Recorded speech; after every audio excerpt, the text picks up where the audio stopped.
The business, motherfucker. The Daily Read. Your source for news, politics, sports, and all things trending.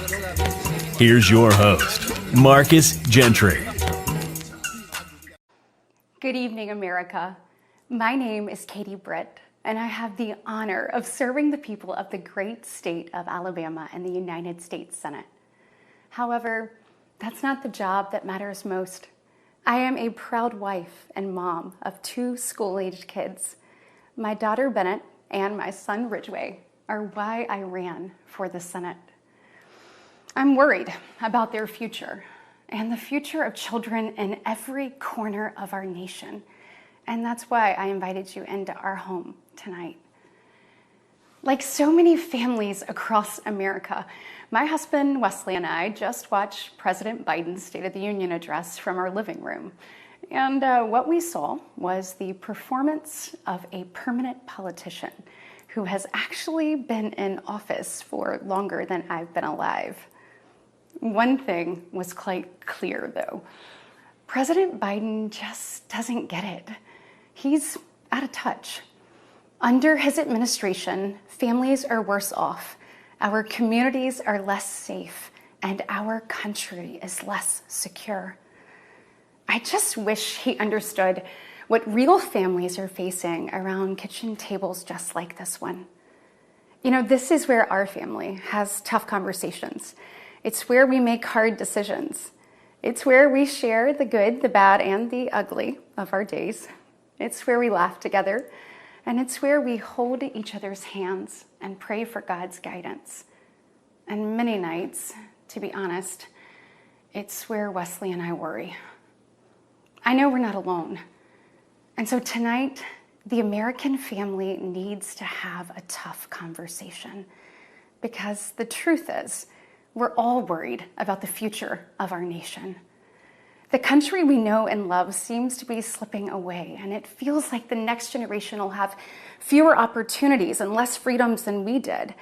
I worry my own children may not even get a shot at living their American dreams. My American dream allowed me, the daughter of two small business owners from rural Enterprise, Alabama, to be elected to the United States Senate at the age of 40. Growing up, sweeping the floor at my dad's hardware store and cleaning the bathroom at my mom's dance studio, I never could have imagined what my story would entail. To think about what the American dream can do across just one generation, in just one lifetime, it's truly breathtaking. But right now, the American dream has turned into a nightmare for so many families. The true, unvarnished state of our union begins and ends with this. Our families are hurting. Our country can do better. And you don't have to look any further than the crisis at our southern border to see it. President Biden inherited the most secure border of all time. But minutes after taking office, he suspended all deportations, he halted construction of the border wall, and he announced a plan to give amnesty to millions. We know that President Biden didn't just create this border crisis, he invited it with 94 executive actions in his first 100 days. When I took office, I took a different approach. I traveled to the Del Rio sector of Texas. That's where I spoke to a woman who shared her story with me. She had been sex trafficked by the cartels starting at the age of 12. She told me not just that she was raped every day, but how many times a day she was raped. The cartels put her on a mattress in a shoebox of a room, and they sent men through that door over and over again for hours and hours on end. we wouldn't be okay with this happening in a third world country. This is the United States of America, and it is past time, in my opinion, that we start acting like it. President Biden's border policies are a disgrace. This crisis is despicable. And the truth is, it is almost entirely preventable.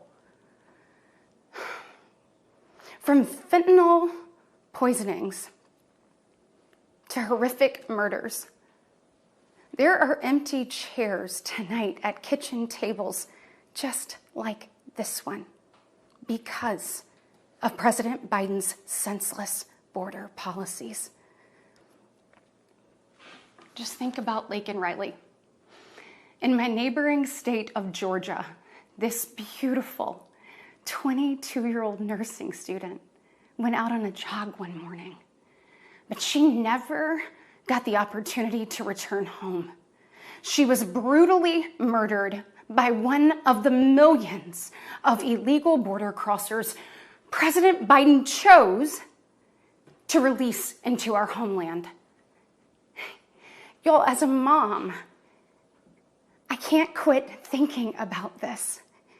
I mean, this could have been my daughter. This could have been yours. And tonight, President Biden finally said her name. But he refused to take responsibility for his own actions.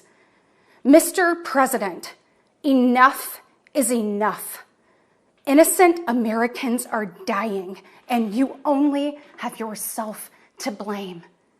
Fulfill your oath of office. Reverse your policies. End this crisis and stop the suffering. Sadly, we know that President Biden's failures don't stop there. His reckless spending dug our economy into a hole and sent the cost of living through the roof. We have the worst inflation in 40 years and the highest credit card debt in our nation's history. Let that sink in. Hardworking families are struggling to make ends meet today. And with soaring mortgage rates and sky-high childcare costs, they're also struggling to how to plan for tomorrow. The American people are scraping by while President Biden proudly proclaims that Bidenomics is working. Goodness, y'all, bless his heart, we know better. I'll never forget stopping at a gas station in Chilton County one evening. The gentleman working the counter told me that after retiring, he had to pick up a job in his 70s so that he didn't have to choose between going hungry or going without his medication. He said, I did everything right. I did everything I was told to do. I worked hard, I saved, I was responsible. He's not alone. I hear similar concerns from fellow parents, whether I am walking with my friends or whether I'm at my kids' games. But let's be honest, it's been a minute since Joe Biden pumped gas, ran a carpool, or even pushed a grocery cart. Meanwhile, the rest of us see our dollar and we know it doesn't go as far. We see it every day. And despite what he tells you, our communities are not safer. For years, the left has coddled criminals and defunded the police, all while letting repeat offenders walk free. The result is tragic, but foreseeable. From our small towns to America's most iconic city streets, life is getting more and more dangerous. And unfortunately, President Biden's weakness isn't just hurting families here at home. He is making us a punchline on the world stage. Look, where I'm from, your word is your bond. But for 3 years, the president has demonstrated that America's word doesn't mean what it used to. From abandoning our allies in his disastrous withdrawal from Afghanistan to desperately pushing another dangerous deal with Iran, President Biden has failed.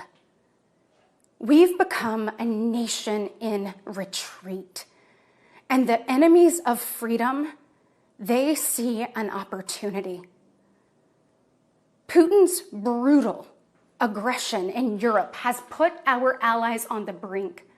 Iran's terrorist proxies have slaughtered Israeli, Jews, and American citizens.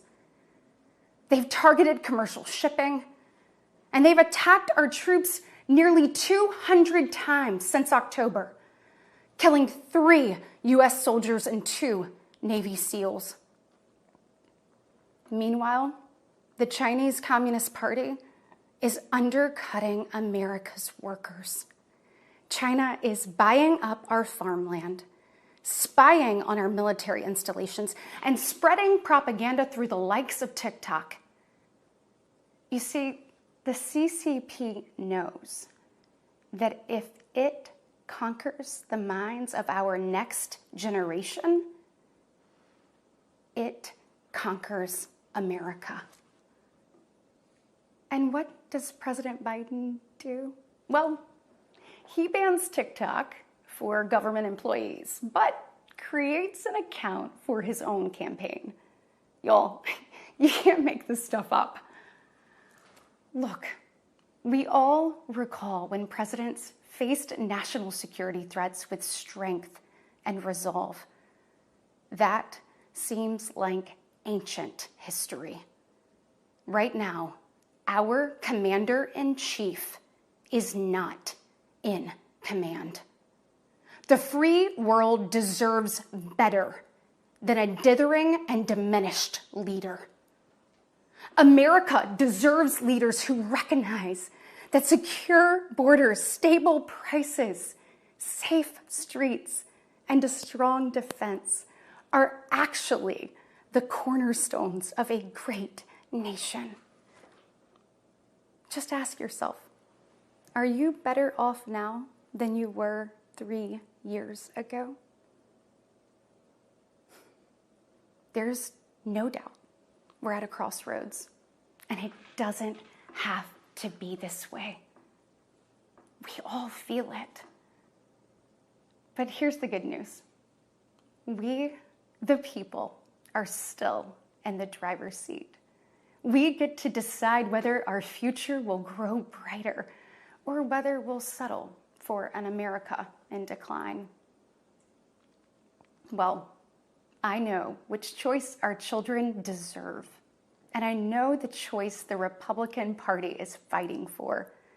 We are the party of hard-working parents and families, and we want to give you and your children the opportunities to thrive. And we want families to grow. It's why we strongly support continued nationwide access to in vitro fertilization. We want to help loving moms and dads bring precious life into this world. Wesley and I believe there is no greater blessing in life than our children. And that's why tonight I want to make a direct appeal to the parents out there, and in particular to my fellow moms, many of whom I know will be up tossing and turning at 2 a.m., wondering how you're going to be in 3 places at once and then somehow still get dinner on the table. First of all, we see you, we hear you, and we stand with you. I know you're frustrated. I know you're probably disgusted by most of what you see going on in Washington, and I'll be really honest with you, you're not wrong for feeling that way. Look, I get it. The task in front of us isn't an easy one, but I can promise you one thing. It is worth it. So I am asking you, for the sake of your kids and your grandkids, get into the arena. Every generation has been called to do hard things. American greatness rests in the fact that we always answer that call. It's who we are. Never forget, we are steeped in the blood of patriots who overthrew the most powerful empire in the world. We walk in the footsteps of pioneers who tamed the wild. We now carry forward the same flame of freedom as the liberators of an oppressed Europe. We continue to draw courage from those who bent the moral arc of the universe. And when we gaze upon the heavens, never forget that our DNA contains the same ingenuity that put man on the moon. America has been tested before, and every single time we've emerged unbowed and unbroken. Our history has been written with the grit of men and women who got knocked down. But we know their stories because they did not stay down. We are here because they stood back up. So now it's our turn, our moment to stand up and prove ourselves worthy of protecting the American dream. Together, we can reawaken the heroic spirit of a great nation. Because America, we don't just have a rendezvous with destiny. We take destiny's hand and we lead it. Our future starts around kitchen tables just like this, with moms and dads just like you. And you are why I believe with every fiber of my being that despite the current state of our union, our best days are still ahead. May God bless you, and may God continue to bless these United States of America.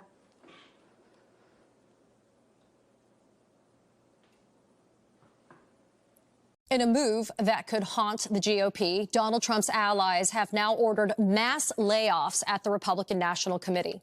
It comes just days after Trump's allies, including his daughter-in-law, took command of the RNC.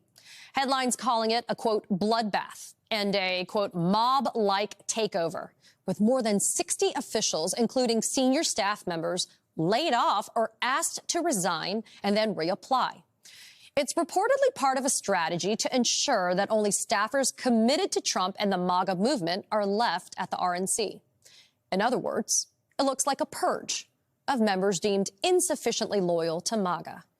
Politically, that could be dangerous, though, for Republicans.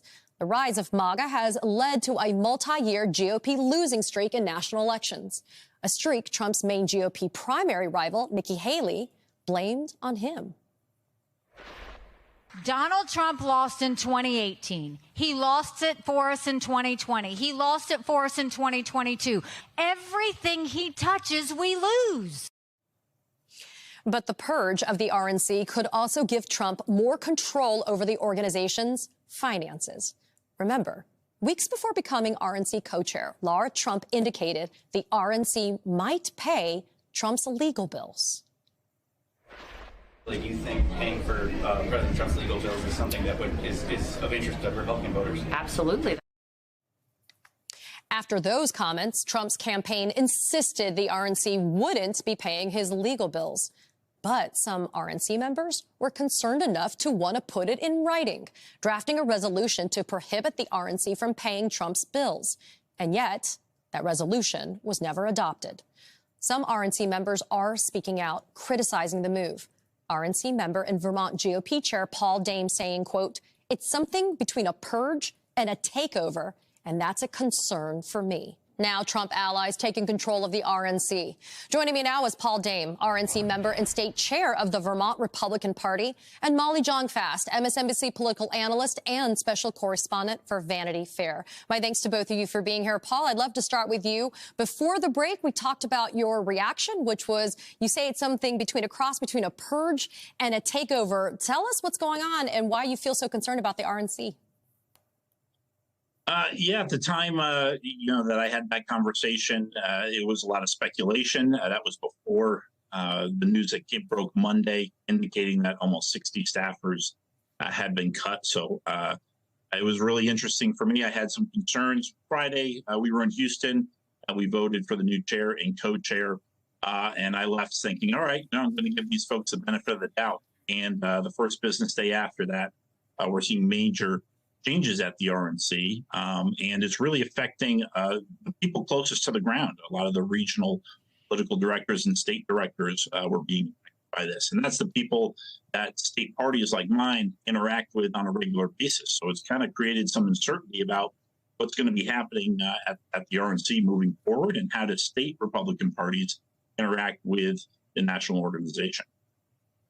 Paul, I just want to go back to something you said. On Friday, you actually voted to vote in Lara Trump and Michael Whaley, who are the chair and the co-chair, or the co-chair and the chair, respectively.